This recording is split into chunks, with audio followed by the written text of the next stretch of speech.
Good morning and welcome to the October 2022, almost Halloween, open meeting of the Federal Communications Commission. Madam Secretary, would you please introduce our agenda this morning? Thank you, Madam Chairwoman. Good morning to you and good morning, Commissioners. For today's meeting, you will hear 4 items for your consideration. First, you will consider a further notice of proposed rulemaking that would ensure continued support for mobile carriers and extend the support phase down for incumbent fixed broadband providers in Puerto Rico and the U.S. Virgin Islands to enhance their networks' reliability and resiliency in the face of hurricanes and other natural disasters. Second, you will consider a notice of inquiry to see information on the current use of the 12.7 to 13.25 gigahertz band, ways to encourage more efficient and intensive use of the band, and whether the band is suitable for mobile broadband or other expanded use. The Commission will also consider an order to extend the temporary freeze on applications in the 12.7 gigahertz band. Third, you will consider a notice of inquiry launching a broad inquiry on caller ID authentication technology for non-internet protocol networks. Fourth, you will consider a notice of proposed rulemaking to strengthen the operational readiness of the emergency alert system and wireless emergency alerts, including by reducing the vulnerability of these systems to cyber attacks. This is your agenda for today. Item 5, a restricted adjudicatory matter listed on the October 20th Sunshine Notice has been adopted by the Commission and deleted from today's agenda. The first item is titled Bringing Puerto Rico Together Fund and the Connected USVI Fund and will be presented by the Wireline Competition Bureau, and Trent Harkrader, Chief of the Bureau, will give the introduction. Thank you, Madam Secretary. Mr. Harkrader, why don't you get us started? Good morning, Madam Chairwoman and Commissioners. The Wireline Competition Bureau is pleased to present for your consideration a further notice of proposed rulemaking that, if adopted, would continue Universal Service Fund support for restoration, hardening, and expansion of resilient communications networks in Puerto Rico and the U.S. Virgin Islands. I would like to thank, of course, the Bureau team that worked on this, as well as our colleagues in the Public Safety and Homeland Security Bureau, the Wireless Telecommunications Bureau, the Office of Economics and Analytics, and the Office of General Counsel. Joining me at the table from the Wireline Competition Bureau and the Telecommunications Access Policy Division are Suzanne Yellen, Associate Bureau Chief, Jody Griffin, Division Chief, and Kwa Nguyen, the Attorney Advisor, who will present the item. Over to you, Kwa. Thank you, Trent. Good morning, Madam Chairwoman and Commissioners. In September 2022, Hurricane Fiona struck the Commonwealth of Puerto Rico, bringing historic rain, flooding, and power outages to fragile areas' infrastructure. This latest natural disaster was an immediate reminder of the ongoing challenges Puerto Rico and the U.S. Virgin Islands faces, and the Commission remains committed to not only aid in the restoration process, but also to proactively engage with stakeholders and the community to ensure communications network infrastructure withstands future disasters. If adopted, this further notice of proposed rulemaking through the Bringing Puerto Rico Together Fund and the Connect USVI Fund will take additional steps to ensure continuous availability of voice and broadband services through high-speed, storm-hardened, fixed and mobile networks. For mobile providers, the further notice proposes transitional support to existing eligible mobile carriers receiving Stage 2 support for up to 2 years. The transitional support proposed is equal to the amount carriers currently receive for deploying 5G technologies and would prevent a lapse in funding so that mobile carriers can continue strengthening their mobile networks. The further notice also proposes to extend the phase down of frozen support for incumbent fixed providers in Puerto Rico and the U.S. Virgin Islands. The notice proposes to require that the additional support, which as proposed would be 1/3 of the provider's frozen support amount, be used on network resiliency and redundancy to further harden networks. The notice also proposes to require fixed providers to submit a spending plan to the Wireline Competition Bureau. The Bureau recommends adoption of this further notice and requests editorial privileges. Thank you. Thank you. We will now hear comments from the bench. Commissioner Carr. Thanks so much to the team for all the hard work on this item. I think as we all saw right on the last open meeting, the vital importance of resilient, hardened networks, and that's no more important than in the item that we have right before us, given the geographic and potential negative impacts from storms and other issues in that area. And I'm glad that as we move forward with this item today, we're putting in guardrails in place, some of which you noted, to make sure that this money is in fact being invested in the ground, in the air, serving the people of these communities. So I'm really happy that we have those guardrails in place, at least proposed. Hopefully we keep them in place. And I look forward to the record developing in this. So thanks to the team for all your work on this. Commissioner Starks. Thank you, Madam Chairwoman. Between 2017 and 2020, 2 hurricanes, a number of earthquakes tore through Puerto Rico and the U.S. Virgin Islands, bringing with them a level of destruction that devastated these territories in their wake. The hurricanes left significant loss of life, devastation of property, and the need to rebuild much of the damaged infrastructure. Communications networks specifically were nearly decimated in the wake of the storm during a time when communication with loved ones, emergency services, and information from authorities was more important than ever. I heard this and more firsthand when I hosted an FCC field hearing in Puerto Rico in 2020 on resilient communications networks. I learned from people like Elba Ponte Santos, the president of the Asociación de Maestros de Puerto Rico, and Derek Coons, the operations chief of Puerto Rico Information Technology Disaster Resource Center, just how important and vital it was that we ensure that communication networks are always available, particularly in times of needs for public safety. Here at the Commission, we jumped into action to help the islands rebuild by creating the Uniendo Puerto Rico Fund, Connect USVI Fund. Critically, support from these funds have been used to rebuild, harden, strengthen networks across the island and ensure that communications networks are more resilient for the next storm, a task that, as we know, was recently tested with Hurricane Fiona. Fiona was a devastating storm. I could end there.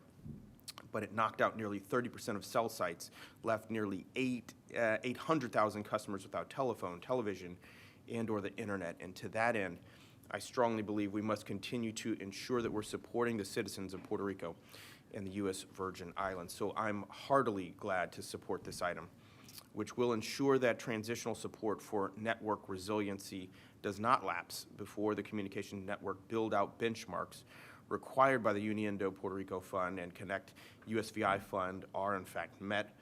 The alternative truly is unfathomable. And I, again, appreciate the chairwoman for this item, appreciate her as well accepting my request to seek comment on extending transitional support for longer if the communication needs on the islands require additional time before the transitional support phases out. Leaving these communication networks unsupported on these islands for multiple years risks throwing away the vast improvements achieved over the past few years. We must empower providers to increase resiliency of these important communication networks before the next natural disaster strikes. I expect that the providers will build out with the deadlines forthcoming and do everything they can to meet or exceed those deadlines so that we can have a permanent solution. I applaud all those that are hard at work, rebuilding networks, rebuilding lives there in Puerto Rico and the U.S. Virgin Islands. Thank you to the Commission for their hard work. Thank you for your hard work, Kwa. Commissioner Symington. Thank you, Madam Chairwoman. It's hard to forget the images and stories of total devastation following Hurricane Fiona's passage through Puerto Rico, and this only a few short years after Hurricane Maria. I'm proud of the FCC's commitment to hardening Puerto Rico's network against future calamities, and I'm happy to support this proposal to extend current support pending our further consideration of what a long-term, high-cost program for Puerto Rico and the U.S. Virgin Islands should look like. Thanks. Thank you, commissioners. You know, last week I had the opportunity to visit Puerto Rico. It was just a month after Hurricane Fiona wreaked havoc on the island with its record rainfall and many, many landslides. It also left much of Puerto Rico in the dark, with many of its residents stuck without power during and after the storm. You know, it's in times like these that staying connected takes on a new urgency. And of course, I saw that firsthand, but not just during this trip to Puerto Rico, but during a similar trip I took nearly 5 years ago when I visited after Hurricane Maria. What strikes me most is that some of the same areas I saw during that last trek to the island were hit again during this most recent storm. Now, on this trip, I got to spend some time with Governor Pedro Perlusi, officials charged with emergency response, members of the Puerto Rico Telecommunications Regulatory Board, and providers from across the island so that I could learn more about how communications fared in the wake of this most recent hurricane. The message I heard in every single meeting was clear, that the devastation from this most recent storm was real and there was more work to be done. This time around, communications networks were more resilient and restoration was more rapid. Now, one big reason for this is that during the last 3 years, carriers have been able to use support from the FCC's Bringing Puerto Rico Together Fund to build greater resiliency and redundancy in their networks. And this fund has helped speed recovery and keep residents connected during this most recent hurricane. So this is the kind of effort we want to keep going. And that's why today we're adopting a rulemaking to explore how support for mobile and fixed broadband providers in Puerto Rico and the United States Virgin Islands can continue. Because restoring, hardening, and expanding communications infrastructure is vital everywhere in this country, the Caribbean included.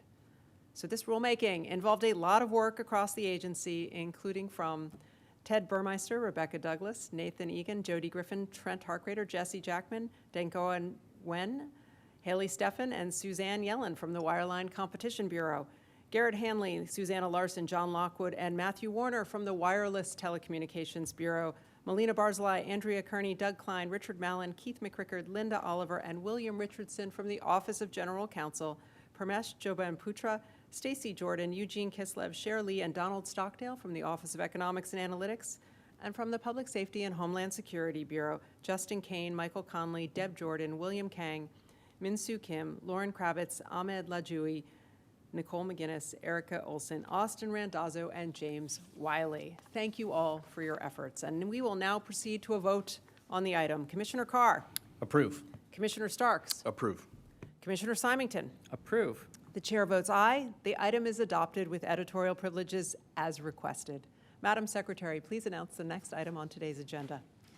Madam Chairwoman and Commissioners, item 2 on your agenda is titled Considering 12.7 Gigahertz Band for Next Generation Wireless Services and will be presented by the Wireless Telecommunications Bureau and the Office of Engineering and Technology. Joel Taubenblatt, Acting Chief of the Wireless Telecommunications Bureau, will give the introduction. Thank you, Madam Secretary. We'll give a moment for the Wireless Bureau to get settled. It's exciting, I know. All right, Mr. Taubenblatt, please proceed. Good morning, Madam Chairwoman and Commissioners. The Wireless Telecommunications Bureau and the Office of Engineering and Technology are pleased to present for your consideration a notice of inquiry that seeks comment on expanded use of the 12.7 to 13.25 gigahertz band for next-generation wireless services. I would like to thank the teams from WTB and OET from their hard work, as well as other bureaus and offices for their contributions. With me at the table today are Blaise Cinto, Chief of the Broadband Division of WTB, Simon Banyai, an attorney in that division, Michael Ha, Chief of the Policy Division of OET, and Matt Miller, an engineer in that division. Simon will present the item today. Go ahead, Simon. Good morning, Madam Chairwoman and Commissioners.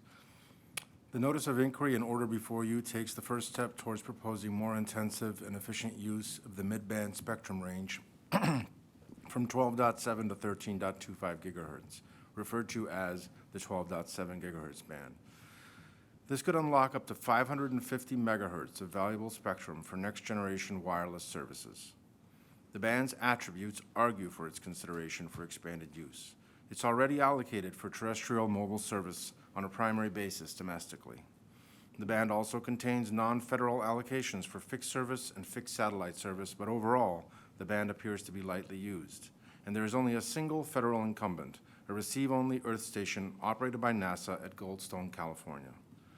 The largest group of incumbents consists of terrestrial fixed services, including the Fixed Broadcast Auxiliary Service, BAS, Fixed Point-to-Point Cable Television Relay Service, or CARS, and Fixed Point-to-Point Microwave Services. In addition, a small number of BAS and CARS licenses authorize land mobile television pickup operations used for electronic news gathering. There's also a limited number of fixed satellite service space stations and Earth stations. Given these existing incumbent uses, the NOI inquires about two potential options for making the band available. New entrants could share with incumbent users, or incumbent users could relocate to other spectrum or technologies, clearing some or all of the band for new uses.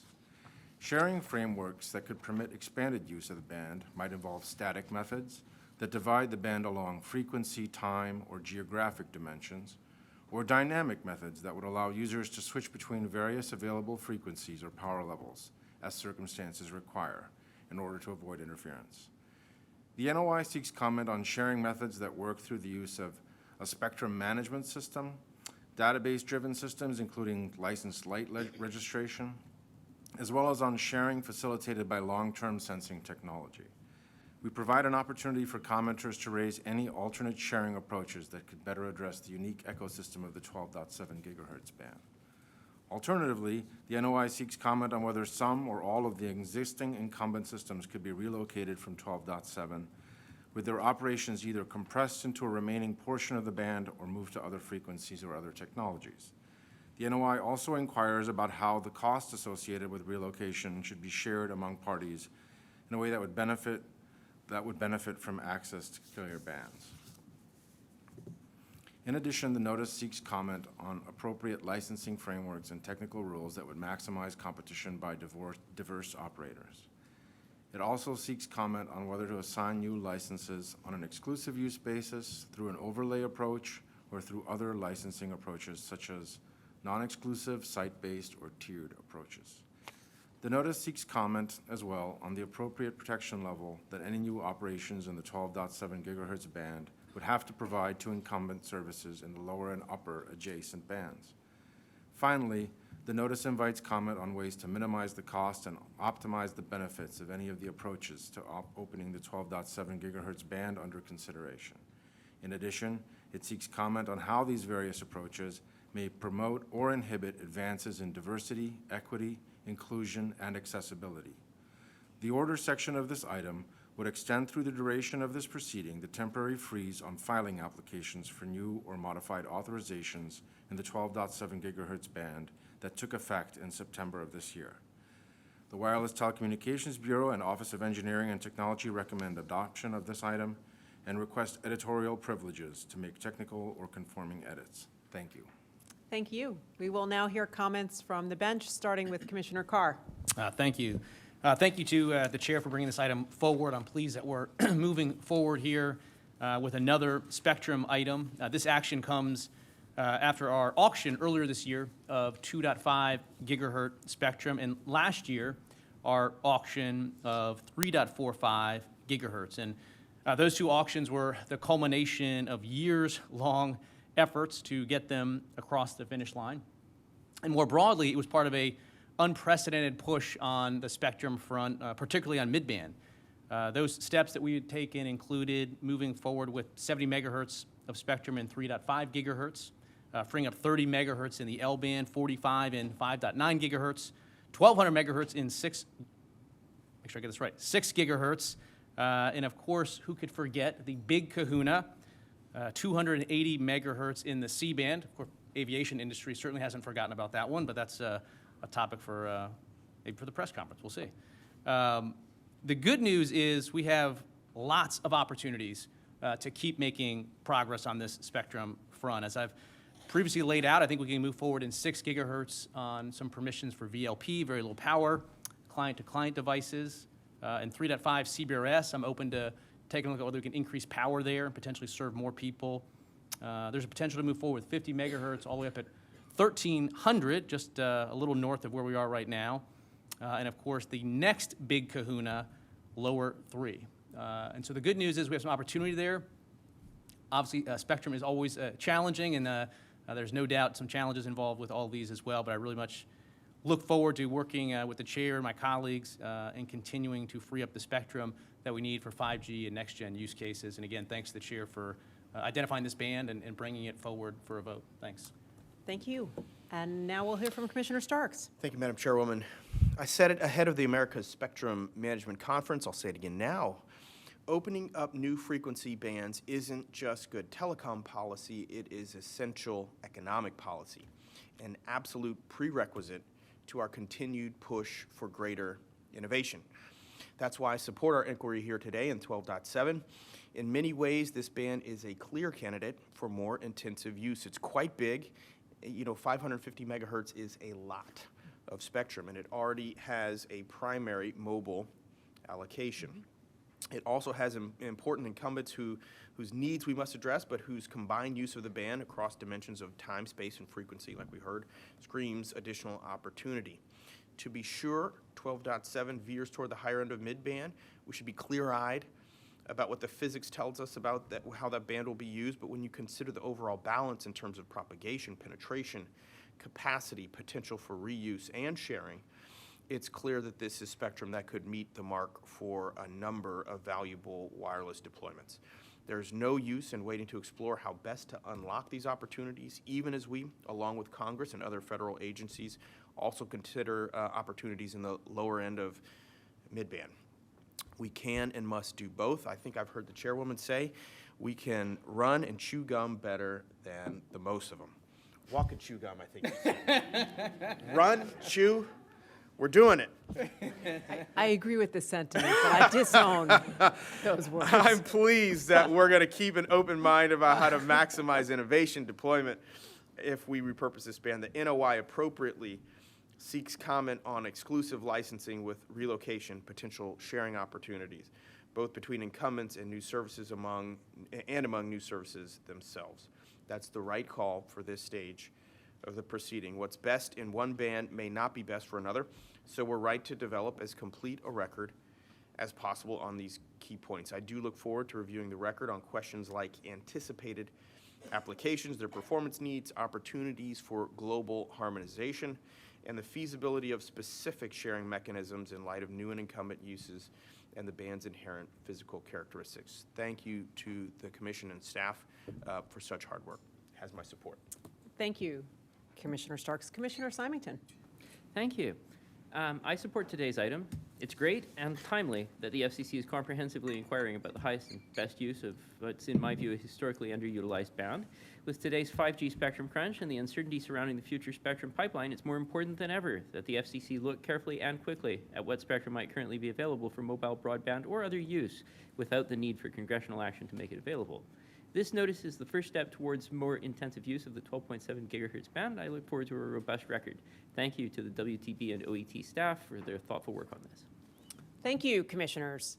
The United States has long been a global leader in spectrum policy, and when the going gets tough, history proves that we get creative. You see it with the broadcast incentive auction that we held about 5 years ago, and if you roll back further, you see it when we became the first to auction airwaves to modernize the distribution of licensed services.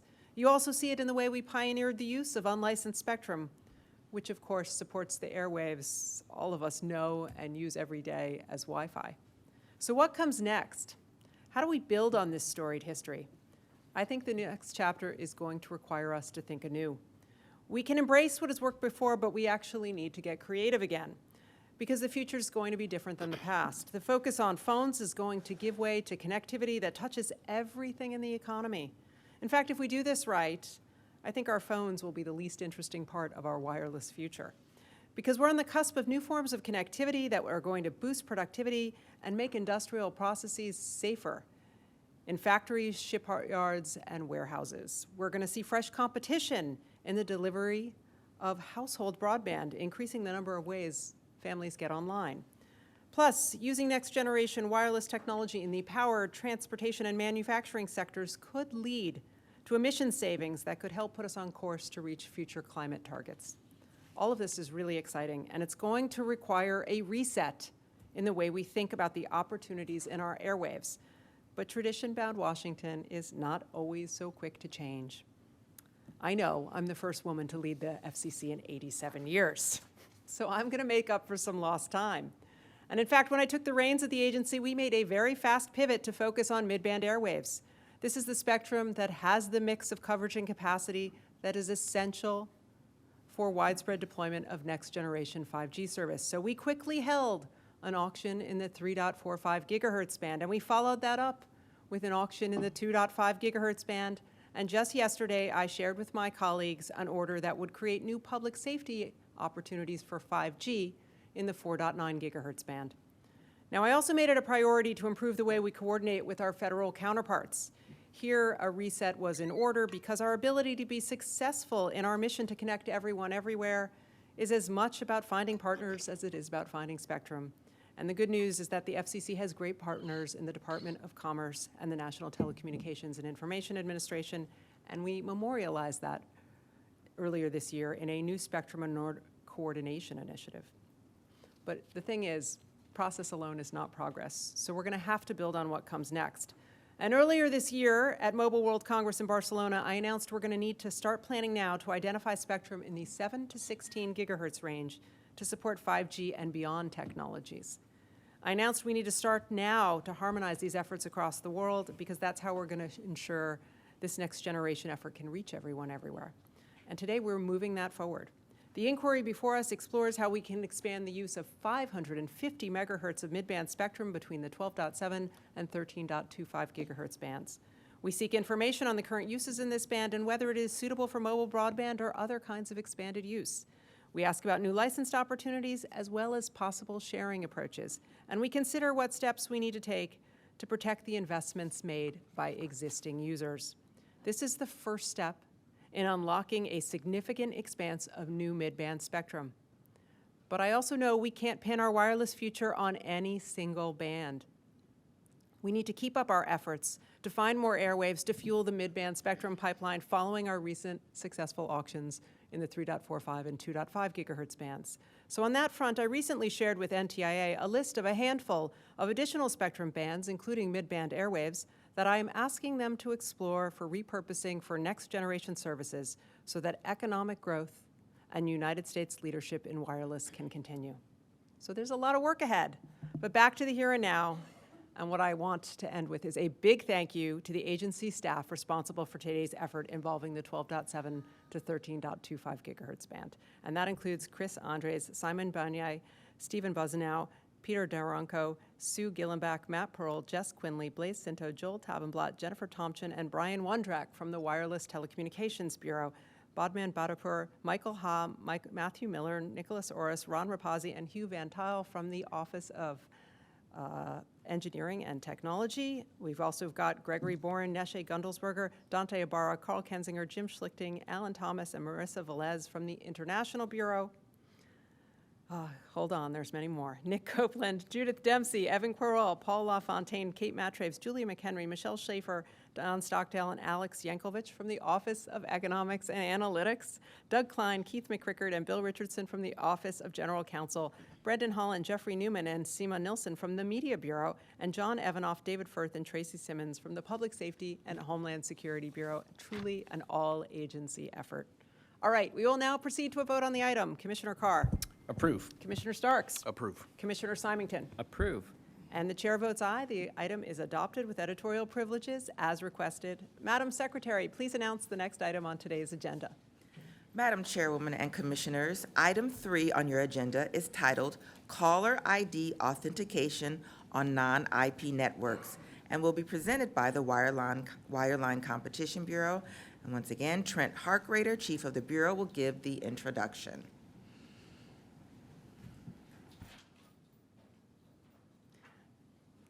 Thank you, Madam Secretary. Mr. Harkrader, welcome back, and please proceed.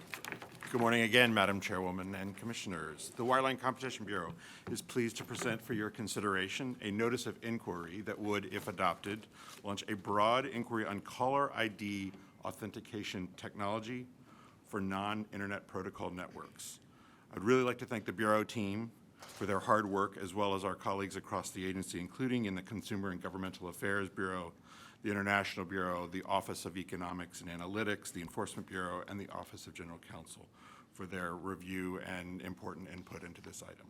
Joining me at the table are Liz Dragula from my front office. To my right is Pam Arlick, the division chief, and CJ Ferraro, who will present the item, who is responsible for it. Thanks.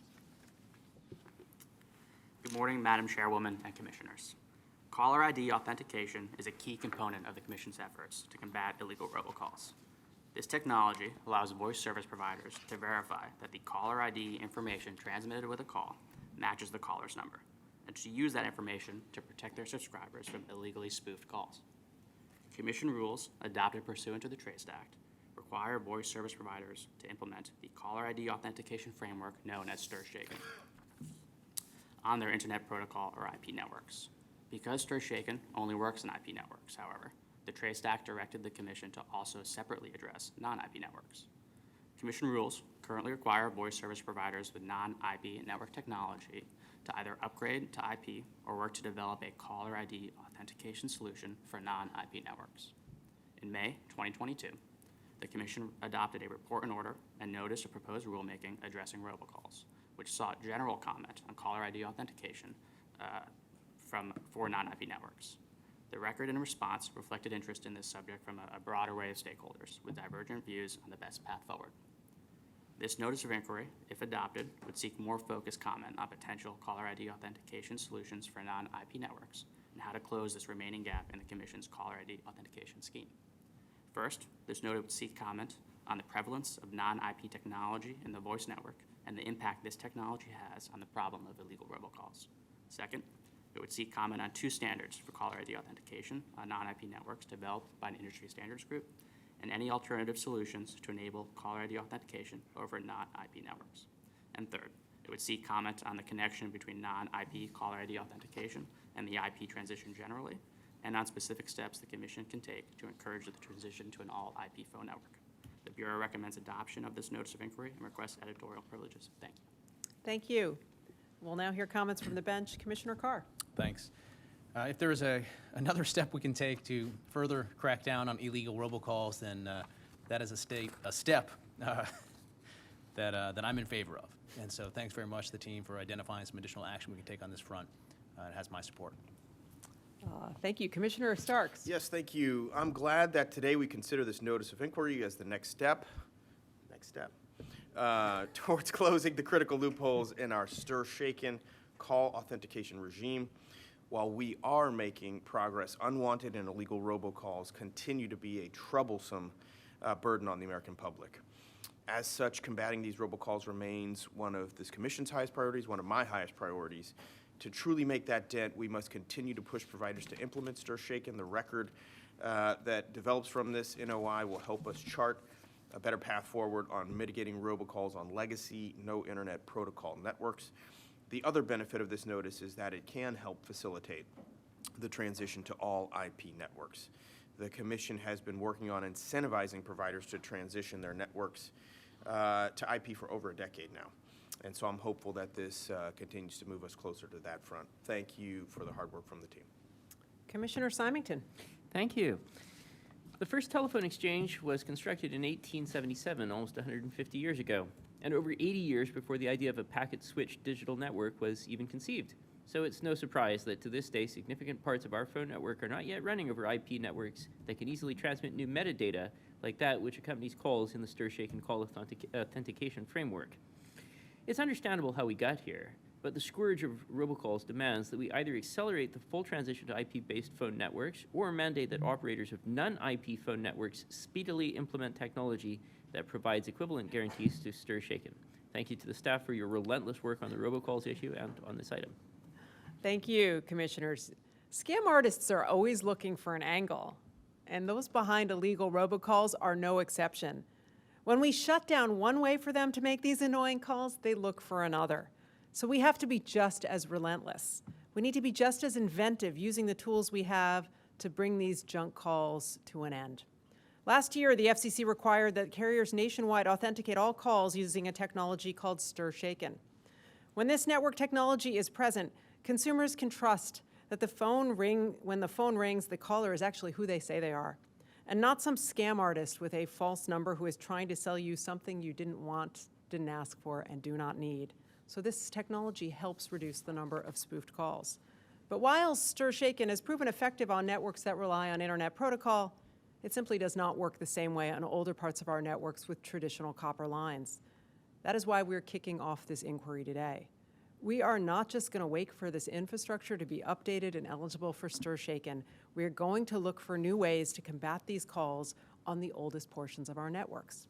In other words, we're going to get creative because this is what we need to do to take on these junk calls. We constantly need to look for new ways to address this problem and new partners to join us in doing so. To that end, we now have a memorandum of understanding with 43 states, plus the District of Columbia and Guam, to share resources and information to crack down on robocalls. And these partnerships have already yielded real results. Working with our colleagues in Ohio a few months back, we were able to target an auto warranty phone scam. And by working together, we were able to reduce these calls by 80%. We also need to punish the bad actors responsible for these calls, as we did this month, when for the first time ever, we ordered 7 voice providers to shape up or face removal from our robocall mitigation database, which of course leads to expulsion from America's phone networks. So like I said at the start, we can't stop because scam artists are always looking for the next opportunity. But I think being relentless also means identifying the loopholes in existing laws that fraudsters can exploit and that may need further attention from Congress. That means addressing the definition of autodialer that was narrowed by the Supreme Court last year in a decision involving the Telephone Consumer Protection Act. It means expanding the Commission's ability to track the businesses that entities like these scammers set up to obscure ownership by providing this agency with streamlined access to information under the Bank Security Act. It means making sure that when we issue fines, we have a fair shot at collecting them by providing the Commission with the opportunity to pursue these cases in court and not just rely on our colleagues at the Department of Justice to do so. So this continued fight against robocalls wouldn't be possible without the dedicated work of the agency's robocall response team and, of course, the individuals behind today's inquiry, including Jerusha Burnett, Aaron Garza, Karen Schroeder, Mark Stone, and Christy Thornton from the Consumer and Governmental Affairs Bureau, Lisa Gelb, Daniel Stepanovich, Christy Thompson, and Lisa Zana from the Enforcement Bureau, Kimberly Cook and Jim Schlichting from the International Bureau, Chuck Needy and Emily Talaga from the Office of Economics and Analytics, Richard Mallon, Linda Oliver, William Richardson, and Derek Yeo from the Office of General Counsel, Ken Carlberg from the Public Safety and Homeland Security Bureau, and Pam Arluck, Allison Baker, Matt Collins, Elizabeth Drogula, Lynn Engeldow, CJ Ferraro, Victoria Goldberg, Jesse Goldman, Trent Harkrader, Zach Ross, Haley Steffen, Gil Strobel, and David Zeisiger from the Wireline Competition Bureau.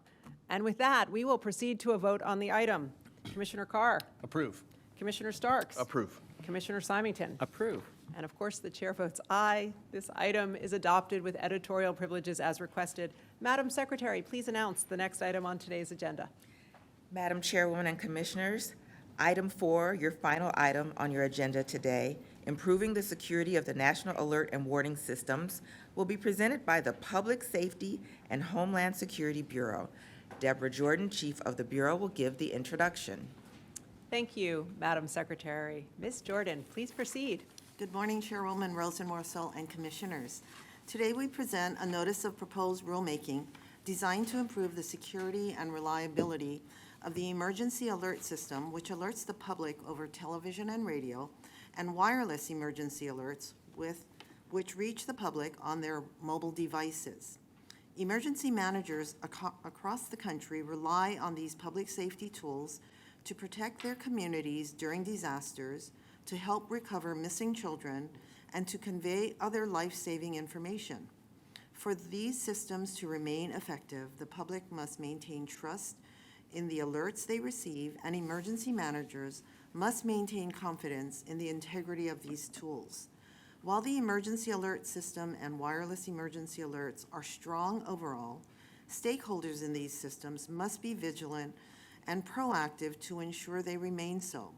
Several past security incidents have raised concerns about emergency alerting security, and the Commission has previously conducted outreach to encourage adoption of security measures by industry. but more can be done. To that end, the notice before you would further strengthen the operational readiness and security of the emergency alert system and wireless emergency alerts by proposing to require industry participants to improve their security posture, including by addressing vulnerabilities that could be exploited by malicious cyber actors. Now to present today's item, with me today from the Public Safety and Homeland Security Bureau are Austin Randazzo, Associate Bureau Chief, and James Wiley, Deputy Chief of the Bureau's Cybersecurity and Communications Reliability Division. I would like to thank Bureau staff who worked on this item, as well as the other bureaus and offices that contributed. James? Thank you, Chief Jordan. Good morning, Chairwoman Rosenworcel and Commissioners. Today's Notice of Proposed Rulemaking seeks comment on ways to strengthen the operational readiness and security of the emergency alert system and wireless emergency alerts. First, the notice seeks comment on the effectiveness of the Commission's current requirements for ensuring that emergency alert system equipment is ready to transmit alerts, and whether there are any alternative approaches that improve readiness. For example, the notice explores whether the Commission should require EAS participants to repair defective equipment promptly and with reasonable diligence. Second, in view of the increasing threats that cyber attacks pose to the emergency alert system, the notice proposes to require participants to report incidents of unauthorized access of their emergency alert system equipment to the Commission within 72 hours of when they knew or should have known that the incident occurred. This requirement would allow the Commission to work with EAS participants and other government agencies to resolve an equipment compromise before it is exploited to send false alerts. Third, the notice proposes to protect the emergency alert system and wireless emergency alerts from cyber attacks by requiring participants in those systems to submit an annual certification attesting that they have created, updated, and implemented a cybersecurity risk management plan. Plans will be required to discuss how participants will identify the cyber risks that they face, determine the controls that they will use to mitigate those risks, and ensure that the controls are applied effectively to their operations. The notice proposes that each plan includes security controls sufficient to ensure the confidentiality, integrity, and availability of their alerting systems. Fourth, to combat the threat of false wireless emergency alert messages, the notice proposes requiring participants to transmit sufficient authentication information to ensure that only valid alerts are displayed on consumer devices. Finally, the notice seeks to refresh the record on the Commission's prior proposal to clarify that the Commission's wireless emergency alert functionality requirements are not optional for wireless providers that voluntarily choose to deliver those alerts. The Bureau recommends adoption of this notice and requests editorial privileges for technical and conforming edits. Thank you. Thank you. We'll now hear comments from the bench. We'll start with Commissioner Carr. Well, thanks so much to the public safety team. Obviously, it goes without saying that we need this alerting system to be ready to go at a moment's notice. We need it to be accurate, and we need people to have high confidence that they can act based on the information that they receive through it. So I'm really appreciative for the work of the team to look at the issues raised here and how we can continue to make sure we're in the right spot with our alerting system. So thanks. Thank you. Commissioner Starks. Thank you, Madam Chairwoman. As technology becomes more sophisticated and integral to public life, the risk and occurrence of cyber attacks has also increased at an alarming rate. The threat of cyber attacks has permeated through every industry with digital capabilities, including the domestic public warning systems we use in the United States. Specifically, EAS and WEA, as we heard, are two significant components of the National Public Warning System. Both services exist to deliver urgent national public warnings from state, local, and federal authorities when there is an emergency information necessary to protect people, property from danger, inclement weather, amber alerts, and so forth. Given the significance of these services, it is especially important, it's imperative for the Commission to emphasize the security of EAS and WEA. Unfortunately, in the last decade, as we've heard, the Commission has been made aware of several incidents that raise concerns about the security of these systems. They have become increasingly susceptible to malicious intrusions, cyber threats, without sufficient security measures in place to protect them. According to data collected by Public Safety and Homeland Security Bureau during the nationwide EAS testing in August 2021, more than 5,000 EAS participants were using outdated software. lost my place there. And using equipment that no longer supported regular software updates. I'm glad to see that this item has proposed to have the reporting period match the amount of time identified in the Cyber Incident Reporting for Critical Infrastructure Act of 2022.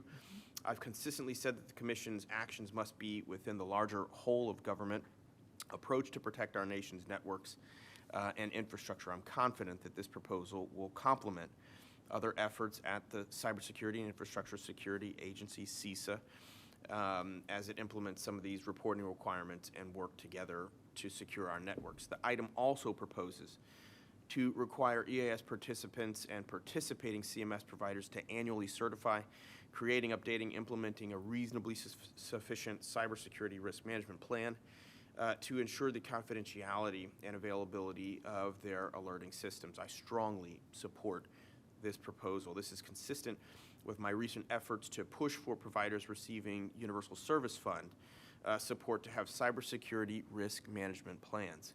It is integral that our networks are protected and that providers take affirmative steps to do so as part of their normal operations. To the extent that the Commission asks to see a copy of a provider's cybersecurity risk management plan, I appreciate my colleagues also agreeing to my edit to propose that these plans be presumptively confidential. This is really important. We consistently hear from industry, and that providers view us as a partner on national security issues.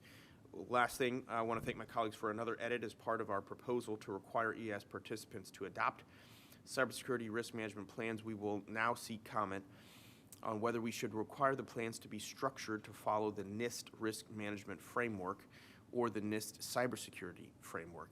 The importance to the safety, life, and property regarding EAS alerts cautions that allowing a cybersecurity risk management plan that doesn't meet the structure of the NIST gold standards is likely to be inefficient and ineffective.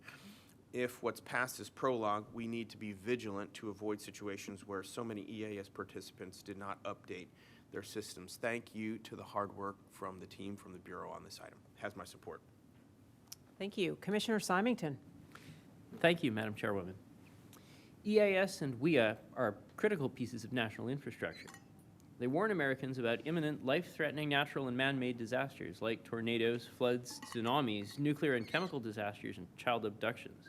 And should our nation ever be attacked by hostile countries or terrorist groups, EAS alerts might be the most reliable way for national authorities to communicate with citizens and give critical instructions.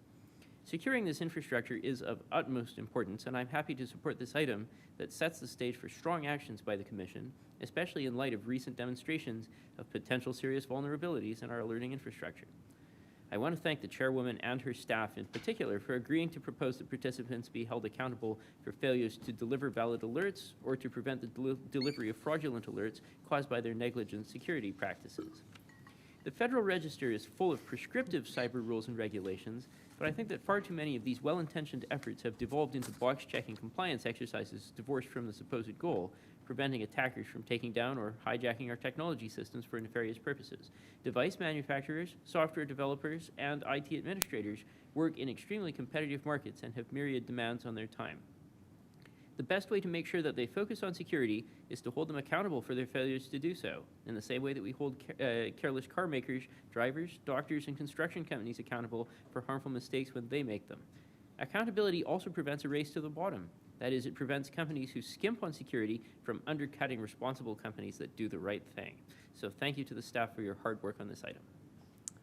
Thank you, Commissioners. You know, October is Cybersecurity Awareness Month. It's an opportunity to recognize the importance of cybersecurity, take action to protect ourselves, and raise awareness about the steps we can take to stay safe online. This year has a theme. It's See Yourself in Cyber, and it emphasizes that cybersecurity is an issue for everyone, everywhere. That includes the FCC, where the work we are doing puts network security front and center. We demonstrate that today with a rulemaking that would require emergency alert system and wireless emergency alert participants to have a cybersecurity risk management plan in place and to ensure they have installed the most recent security patches. We then seek comment on other ways to improve the operational readiness of these systems, including reporting breaches to the agency.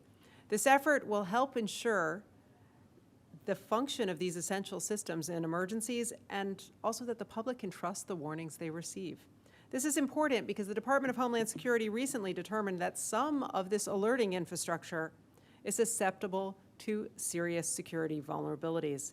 And while some patches have been released to fix these flaws, not everyone has installed them. We're committed to fixing that here and now. And this month, also, again, Cybersecurity Awareness Month, I also shared with my colleagues a proposal that would update our equipment authorization procedures to prohibit the sale of telecommunications and video surveillance equipment from 5 Chinese vendors that could pose a national security risk. Last week, I joined Deputy National Security Advisor Ann Neuberger at the White House for a workshop to advance cybersecurity for the Internet of Things. And last week, in case you missed it, I also announced a first-of-its-kind settlement against Truephone that will require the company to divest its unvetted Russian ownership, pay a civil penalty, and it put in place new security procedures to vet any new ownership through the Office of Foreign Asset Control at the Treasury Department. These efforts follow a series of other initiatives to keep our network secure. We started by making our supply chains more transparent, publishing a first-ever list of communications equipment and services that pose an unacceptable risk to national security. Since then, we've updated that list to add equipment and services from 5 additional entities. We're removing insecure equipment from our universal service programs and from our networks through the Secure and Trusted Communications Networks Act reimbursement program. Working with our national security colleagues, we have revoked the Section 214 operating authorities of 4 Chinese state-owned carriers. We also have worked with the Department of State to update the 20-year-old process used for approving submarine cable licenses, and with the Department of Justice, we have worked to address related national security concerns. In addition, I've proposed stricter data breach reporting rules and launched inquiries on the security of Internet routing and the security of the Internet of Things in order to reduce cyber risk. If you're not already exhausted, I also rechartered the Communications Security, Reliability, and Interoperability Council, and for the first time, designated the Cybersecurity and Infrastructure Security Agency as co-chair. And as today's rulemaking demonstrates, there's more to come. The Bureau is very busy. Thank you to the Commission staff for making all of this happen and for ensuring that network security is now a priority for the agency. And of course, that's true during Cybersecurity Awareness Month and every month. Special thank you for today's rulemaking goes to Deb Jordan, Nicole McGinnis, David Firth, Austin Randazzo, Rochelle Cohen, Ken Carlberg, James Wiley, Stephen Carpenter, Minsu Kim, Tara Shostak, Saswat Mistra, Justin Kane, Sean Cochran, John Evanoff, and David Saratsky from the Public Safety and Homeland Security Bureau, Deborah Broderson and Douglas Klein from the Office of General Counsel, Alex Yankovic, Emily Talaga, Chuck Needy, and Cher Lee from the Office of Economics and Analytics, Jeremy Marcus, Ashley Tyson, Janet Moran, Chris Soba, and Raphael Snyder from the Enforcement Bureau, Charles Mathias and Ethan Jeans from the Wireless Telecommunications Bureau, Shauna Wilkerson and Joy Ragsdale from the Office of Communications Business Opportunities, Zachary Ross from the Wireline Competition Bureau, and Seema Nelson from the Media Bureau. And with that, we're proceeding to a vote on the item. Commissioner Carr. Approve. Commissioner Starks. Approve. Commissioner Symington. Approve. The chair votes aye. The item is adopted with editorial privileges as requested. Thank you. All right, as we round towards the end, I'm going to ask each of my colleagues if they have any announcements to make at this time. We'll start with you, Commissioner Carr. Nope. Commissioner Carr is quiet. Commissioner Starks, how about Say you? it ain't so. Yes, one announcement. Pleased to announce that the FCC is targeting opening the application window on November 21st, 2022 for 2 of its one-year pilot programs related to the Affordable Connectivity Program. That is, first, the Your Home, Your Internet pilot program, and second, the ACP Navigator pilot program. Both of these pilots are aimed at testing ways to provide direct application assistance to low-income households that are eligible for ACP. The pilot applicants may also seek grant funding for outreach to support their pilot activities. Prior to the window opening, the FCC will release additional information on submitting an application for these 2 pilot programs. As always, you can find more information regarding both of these pilot programs at fcc.gov/ACP pilots. Thank you. Thank you, Commissioner Starks. Thank you for your interest and leadership on these issues. Commissioner Symington. Thank you. Yes, I do have one announcement. I would like to announce my office's fall intern, Kevin Howick-Horst. Kevin is a PhD candidate in economics from Indiana University Bloomington, where he's also an economics instructor. He received his Master of Arts in Economics from Indiana University in 2020 and a BA in Economics and Mathematics from the University of Kentucky, where he graduated summa cum laude. We are very happy to have Kevin on board, and we expect great things from him. Thank you. All right. Well, thank you, commissioners. And before we adjourn, I promise I only have one brief announcement. But it's a big one because I want to recognize a departure from my office. Earlier this month, my chief policy advisor, Kate Black, left the agency to pursue a new adventure in the next phase in her career. She came to my office 5 years ago as a policy advisor in media, but she quickly became an essential ingredient and the special sauce in just about everything in my office. She's been indispensable in guiding the development of new FCC programs, working on congressional outreach, media relations, and partnerships with countless people all across the federal, state, and local governments. She is a skilled communicator and brought the FCC's business to new audiences. She helped me launch the FCC's first podcast, Broadband Conversations, and she served as its producer. And that's no surprise, really, because Kate, at her core, is a doer. And before joining my office, she actually even wrote a book to help more women engage in the public sphere and run for office. And if you want to borrow it, a copy is sitting right on my desk. In any event, my office is going to miss Kate for all of these things, her strategic advice, her writing skills and speed, and more. But we're also going to miss her good sense of humor and her boundless recommendations for all things pop culture. It's fair to say that our morning meetings have not been the same without her. Now, on a personal note, I'm privileged to call Kate not just a former member of my staff, but also a real friend. She's just been instrumental to me in ways I can't even articulate here. But right now, I just want to wish her the best in her next professional endeavor and thank her for her service to me, for her service to this agency, and most importantly, for her service to the American public. Madam Secretary, will you please announce the next date for the Commission's monthly agenda meeting? The next agenda meeting of the Federal Communications Commission is Thursday, November 17th, 2022. Until then, we stand adjourned.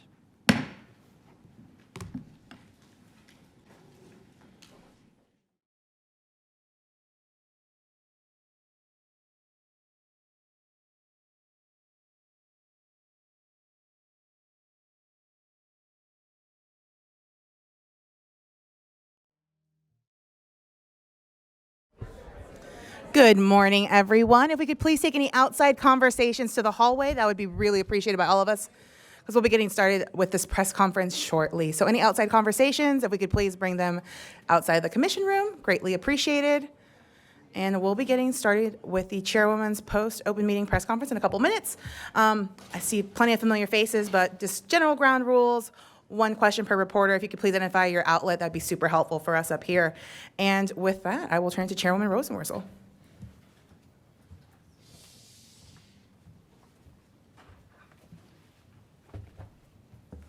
Thank you, Paloma, and thank you all for being here. We're starting to get critical mass.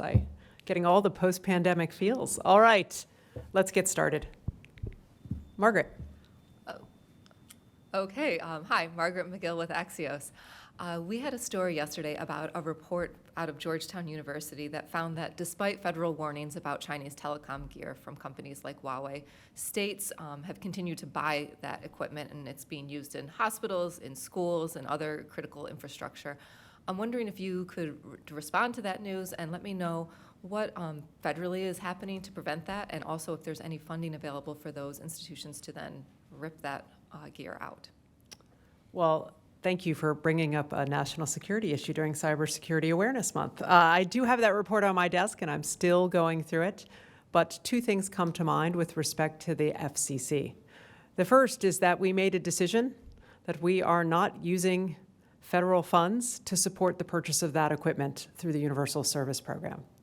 The second is that under the Secure Equipment Act, we are working to adjust our equipment authorization procedures to prohibit the authorization of certain types of that equipment. And on both fronts, I hope that our colleagues in state and local government take note. I think those decisions are important, and I think the second one will have more implications for purchases going forward. Hi, Chairwoman, Law 360. We just wanted to ask, with Chairman Pallone's letter to ISPs concerning alleged waste and fraud in the ACP. I'm wondering, since the IG's reports that came out this year, what specific steps the FCC has taken to address this issue? Could you speak to that? Sure. We set up the emergency broadband benefit and its successor, the Affordable Connectivity Program, in record time, as Congress requested, and we take the integrity of those programs seriously.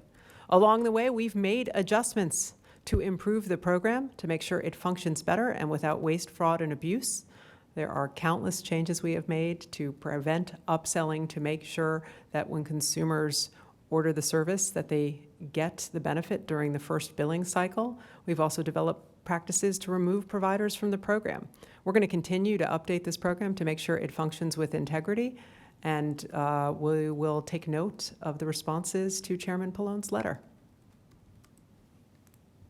Hey, Chairwoman. John Hendel with Politico. Wanted to ask a little bit about the FAA's recent advocacy, because they, as I've understood it, been advocating for some changes to the C-band order, talking about maybe making sure the 19 other winners of that auction kind of follow the mitigation measures that AT&T and Verizon have been doing voluntarily. Wanted to ask kind of what you see as possible in terms of modifying the order, and what you might be willing to kind of consider and think about in that space and what's going on there. Well, I've seen the letter. We are in discussions with our colleagues at NTIA.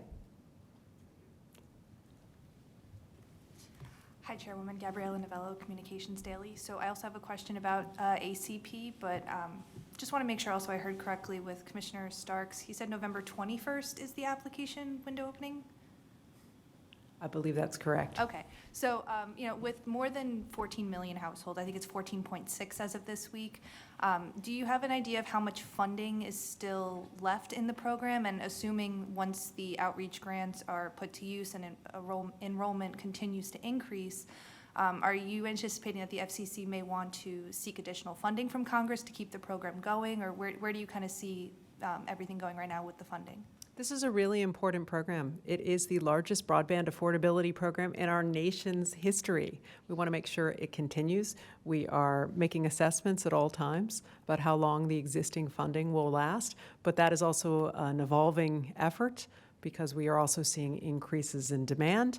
And then we also have policies that de-enroll users when they cease to be using the program. And so we're still doing some assessment of that and don't have an official date to give you right now, but we're mindful that the dollars are not infinite, and we want to make sure that we make whatever efforts necessary so that this program continues. Thanks, Dave Sherman, Central Reuters. I wanted to follow up on John's question about the FAA letter to the NTIA that was CC'd to you. Do you agree with the premise that, absent an amendment of the report order, that those other spectrum holders pose a serious concern to aviation safety? And do you think the FCC has the legal authority to modify the terms of the spectrum that the spectrum winners receive, given that auction has already occurred? We're continuing to talk to our colleagues at NTIA. Hi, thank you so much. I'm David McGarrett from Broadband Breakfast. Our publication hosted a web event yesterday at which Adam Carpenter, the Chief Data Officer for the state of Montana, expressed some concerns about the challenge process for the fabric. He said that since CostQuest is allowed to license some of the challenge data for use in their own commercial products, he's worried that his state may face legal jeopardy if it submits proprietary data obtained from state partners to the FCC for that. Could you have any comments on that? Well, we'd be happy to follow up with him directly with our broadband team because I can't fully unpack the situation you described to me.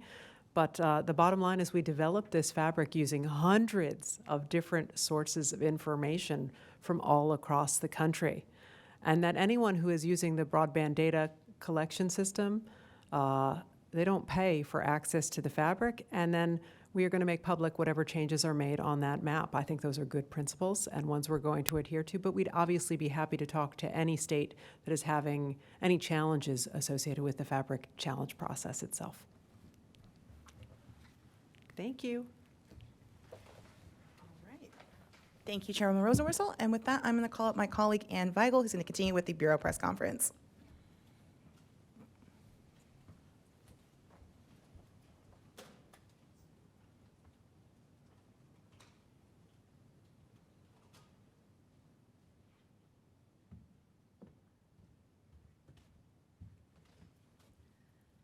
Hello. Here to take questions on the items that were voted on, and we're going to start first with the Wireline Competition Bureau items. The Connect USVI, US Virgin Islands and Puerto Rico Fund, and the caller ID item. So if members of the Wireline Bureau that can speak to those could please come up. We'll take questions only on those items, and let's get started. Thank you.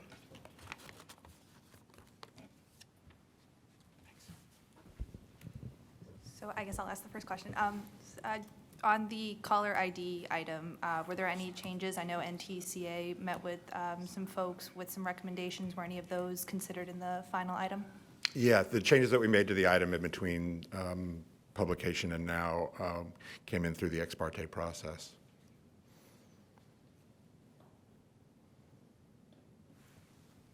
We good? Thanks. No other questions? All right, thank you so much. Thank you, Trent. Next, we'll move to the 12.7 gigahertz notice of inquiry. So if members of the Wireless Bureau come up, appreciate it. Thank you. Any questions? Chris? Hi, similar to the other, what changes from the draft could you point out? Any major changes? Thanks for the question. No, there weren't really any major changes since it went on circulation. A few updates to reflect filings in the record in the last few weeks. Anyone else? Thanks, Joel. Thank you. Okay, last item is the secure alerting. If members of the Public Safety Bureau could come up, we'll take questions on that.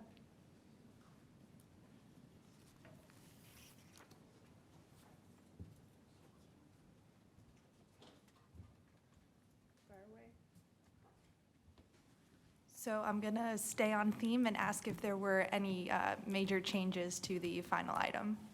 There were none. There were just minor updates. Anything else for the good of the order? Thank you very much. Thank you. Appreciate it.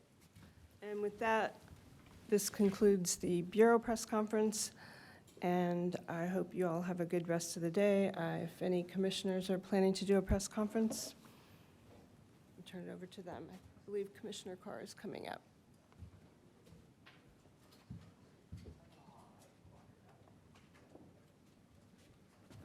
Hey, y'all, how's it going? I saw Margaret was here, now she's gone. I'm going to take that very personally, send her a note about that. Good to see you all again. It's been a month, which usually happens at our monthly meetings. There's a month interval. In the intervening time, I did a little bit of traveling. I was in Indiana, Tennessee, visiting with some healthcare facilities, including ones that have received FCC funding. I've continued to focus a lot on national security issues, including having to do with TikTok. And since we last met, there's been several additional shoes that have dropped in terms of new evidence about very real security threats that are posed by the operation of TikTok here. You know, we've long known about these data flows back into China, particularly from the BuzzFeed News reporting in June. We've known about the potential for harm to come through content being presented by TikTok or ByteDance through their algorithms to people. In fact, I just sent out a tweet yesterday about a new case that had to do with a TikTok case that had to do with the blackout challenge, where it was content that was sort of directed at a 10-year-old girl, that type of content being one that encourages people to suffocate themselves, and that person ended up doing it and dying. The third piece of it is, I think, having to do with feeding Beijing's AI operation with all this data we're sending back there. There was a report since we last met about pixels that TikTok now has on a range of websites, from Girl Scouts to Rite Aid Pharmacy to potential financial services websites, that they're getting information, including on people that don't have TikTok accounts. And then just in the last week or so, we had some more reporting about out of Forbes about Beijing-based TikTok and ByteDance officials either surveilling or attempting to surveil the location of Americans that aren't TikTok employees. So I think the evidence there just continues to mount, and in my mind very clearly points to the need for the federal government to take concrete action there. With that, I'm happy to open up to some questions. Yeah. Hey, Commissioner. Yeah, I just wanted to ask, kind of in the same vein as what I asked the chairwoman about the ACP and the concerns about fraud and abuse there. What do you think the FCC needs to do about it in general terms, or anything specific? Well, as I said at the time that we stood all these programs up, we really got to keep an eye on this. There's no question that whenever you stand up any program of this size and scale, there is going to be interest by bad actors to try to game the system. And where we see it, we need to step in, firmly with enforcement action. And that'd be my reaction to those new reports. And during the meeting, you kind of teased talking about C-band a little bit during the press conference. Well, I saw Shepard's in there, and I was like, let me do this, because, it's like, yeah. I mean, no offense, it's like his beat a little bit. I mean, you can step on it if you want. But then he tweeted it, and I was like, kind of came out differently than I intended it. But now let's talk about it more formally. Yeah, just curious kind of what your reaction is to the FAA letter, that is pushing for potentially measures on the 19 other winners and making sure. I know we have it. I haven't had a chance to read it yet myself ahead of this open meeting. Look, my starting point is if you go back a year ago, a lot of aviation stakeholders pushed hard on this message that, in their words, we were about to see a catastrophic crisis.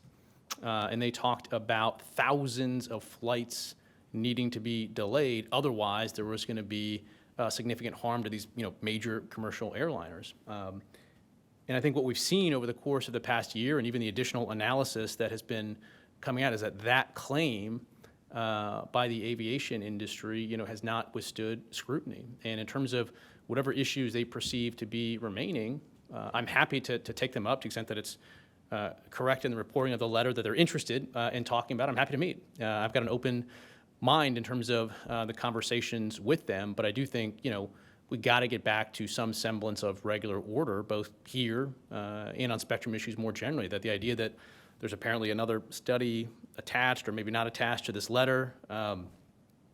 We're now, 3 years post-FCC decision, and we're lobbying in a new study? Like, that's just not how it works. We had our study from aviation stakeholders. We looked at it. It had massive flaws, and that's what the commission found. And we've moved forward. And then you're coming back in with another study years later. That's just a highly unusual, irregular process. Again, I'm happy to meet, happy to hear directly from them and talk about their concerns, but that's sort of the baseline, framing that I bring to it. Thank you. Yeah. Hi, Commissioner. So I also have a question about the Affordable Connectivity Program, but on the funding side, we've got over 14.6 million households enrolled in the program. It's not clear how much funding is left. And with the outreach grants, the pilot program, that funding is going to be used to presumably, increase enrollment even more. When this funding starts to run out, do you think it makes sense for the FCC to seek additional funding from Congress? If not, what do you think the right direction should be to keep that 14.6 million households connected once this program does eventually end? Yeah. If you look back at the Lifeline program, which is our program, our funding generally in the sense it's USF funding, I think it's pretty clear that particular program just wasn't all that popular. We had sort of massive undersubscribement, if that's a word, to the Lifeline program. And we've seen some sort of other positive directionally developments with respect to EBB and ACP. Of course, those aren't FCC funds. Those are appropriated dollars. And so I defer to Congress to make its decision in the context of, the range of spending and other issues that they have to deal with. But from the FCC perspective, I do think, this influx of appropriated dollars, whether for ACP, EBB, or even some of the infrastructure programs, has to some extent given us some breathing room at the FCC to figure out and get our own house in order when it comes to our own universal service fund. And that's part of why for the last year plus I've been really active on contributions reform. And I think we need to take this opportunity before there's an expiration of the funds on ACP to really dig deep on contributions reform. We obviously had a productive report come out in August that, in my read, looks to Congress to step in with some additional authority to the FCC. So I would sort of introduce that contribution reform as another piece that needs to be considered as Congress takes a look at ACP and when that program may end in its current form. Thanks, Commissioner. Just to follow up on John's question first, do you think the FCC has the legal authority to amend the report and order and bind spectrum winners? To bind spectrum winners to a new policy, given that they took part in this this auction under a prior set of rules? Well, up to now, this issue hasn't really been joined at the FCC in the sense that the mechanisms that have been in place, and you can have a debate, and I did back then about the necessity of all of those types of new procedures that were put in place outside of the context of the spectrum regulator charged by Congress with putting a framework in place. You can have those debates. I did. But it didn't join the question that you're asking of, does the FCC need to or can do this through rules? And I guess my sort of answer back, and I don't know the answer because I've not heard directly from the FAA about this, is an explanation for, again, putting aside whether they're right or wrong, to the extent that they've decided that they need these extra protections in place, what is different now that in their view would require FCC action, FCC rules, as opposed to what I assume from their perspective has been working over the last year, which is this negotiated situation that they have with the licensees. So again, I think from my perspective at this point, probably the most productive thing is to hear directly from the FAA, hear their concerns, and go from there. But again, my initial framing of that would be, there's been no rule change up to now. There have been processes in place that, as best I can tell, FAA is happy with. So I'm not sure of the necessity in that circumstance for FCC action. But again, happy to hear them out and let them make their case. And if I could just pivot to the equipment authorization rule for a second. It does not appear that will be retroactive. Is that something that just was not workable? I mean, no, that was something that when that was first proposed, you asked the commission to look at the possibility of making that retroactive. Well, in terms of the specifics of the item, it's been reported that an item exists and reported that it's on circulation. And so I don't want to get into the particulars of what is or isn't a particular cut in the item. But what I'll say generally is I'm very happy if these reports are true that we're moving forward. This was something that I called for about a year ago, year plus at this point. Congress then stepped in with the Secure Equipment Act, and I think this is a really important issue. And this, to some extent, this goes to the point that that Margaret made about the stories about states continue to buy Huawei gear, and that if we can come in and not just pull USF funding as we've done, but look at the ability to sort of have that gear approved by OET in the first place could be an important guardrail. So this idea that up to now we have been continuing to review and approve new Huawei gear, ZTE gear otherwise, is something that at this point I'm comfortable saying is a problem and we need to take action on. And the specific scope of that, we'll deal with. But in the main, it's a very, very important, tough step forward to be looking at our covered list and using that in the context of our OET approval process. And I think that's a step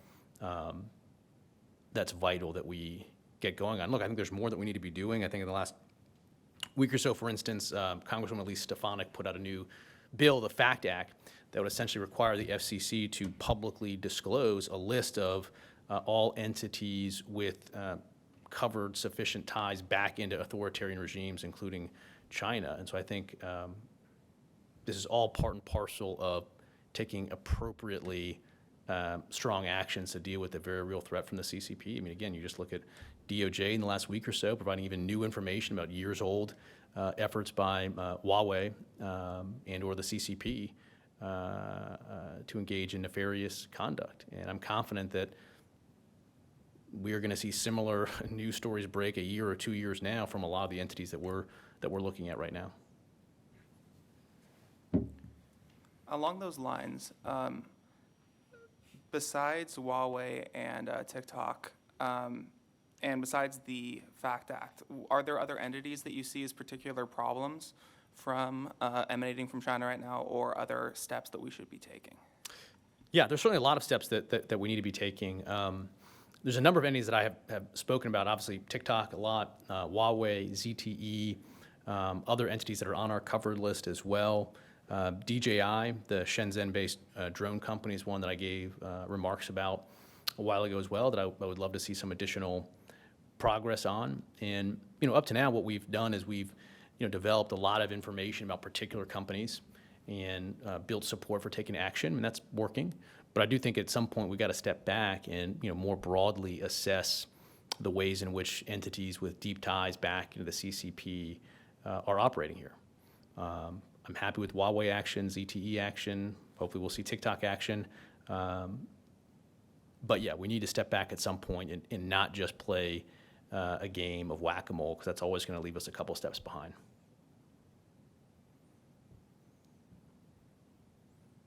All right. Thanks all. Appreciate it.